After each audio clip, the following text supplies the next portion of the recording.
ওনার রাজনৈতিক জীবনে উনি কখনো আপোষ করেনি। আমরা দোয়া প্রার্থনা করি। আমাদের আর প্রতিক্রিয়া নেই। কারাবন্দী অবস্থায় কাটিয়েছেন। এইসব কারণগুলোর জন্যই আসলে আমি শেখ হাসিনাকে দায়ী করব। তিনি আবারও ফিরে আসবেন। আমাদের আর প্রতিক্রিয়া নেই।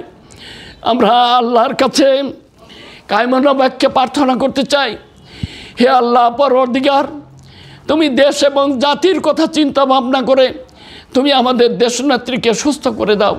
এটা আমার প্রতিক্রিয়া, তাছাড়া আর কিছু বলার নেই। আমরা জানি তার স্বাস্থ্যের ভীষণভাবে অবনতি ঘটেছে।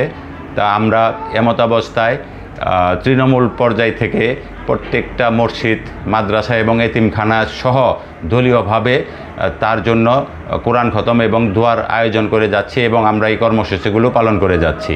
আমরা দেশবাসীর কাছে দেশনেত্রীর জন্য সুস্থতা কামনা করতেছি এবং চাচ্ছি যেন প্রত্যেকটা মানুষ তার মনের থেকে, অন্তর থেকে এই দেশনেত্রীর জন্য দোয়া করে আল্লাহ যেন তাকে সুস্থ করে আবার এই জনগণের মাঝে ফিরিয়ে আনে। একজন বয়োবৃদ্ধ নারীর জন্য বৃদ্ধ বয়সে জেল খাটাতে কত কষ্টের, আমরা যারা কারা ভোগ করেছি আমরা সেটি জানি। সেটি যখন একজন নারীর ক্ষেত্রে হয়, একজন বৃদ্ধ নারীর ক্ষেত্রে হয়, তখন সেটি তার জন্য অনেক কষ্টের হয়। আমি যদি রাজনীতির বাইরেও চিন্তা করি, ছেলে তার মায়ের কাছে আসতে পারছেন না, এর চেয়ে বেদনাদায়ক তো তার জন্য কিছু হতে পারে না। আমরা যদি বিএনপির ইতিহাস দেখি, জিয়া পরিবারের ইতিহাস দেখি, সবসময় তারা পরিবারের ঊর্ধ্বে দলকে রেখেছে, দলের ঊর্ধ্বে দেশকে রেখেছে। আপনারা সবাই জানেন বিগত 17 বৎসর আওয়ামী লীগের দুঃশাসনে তিনি নিপীড়িত, জেল জুলুম হয়রানি বহুত কিছু হয়েছে, তাকে বিভিন্ন রকম অপার করা হয়েছে, কিন্তু তবুও দেশের মানুষেরা এখানে দেশের বাইরে যায় নাই। আমাদের প্রিয় নেত্রী আজকে অসুস্থ, এবার কেয়ার হসপিটালে ভর্তি।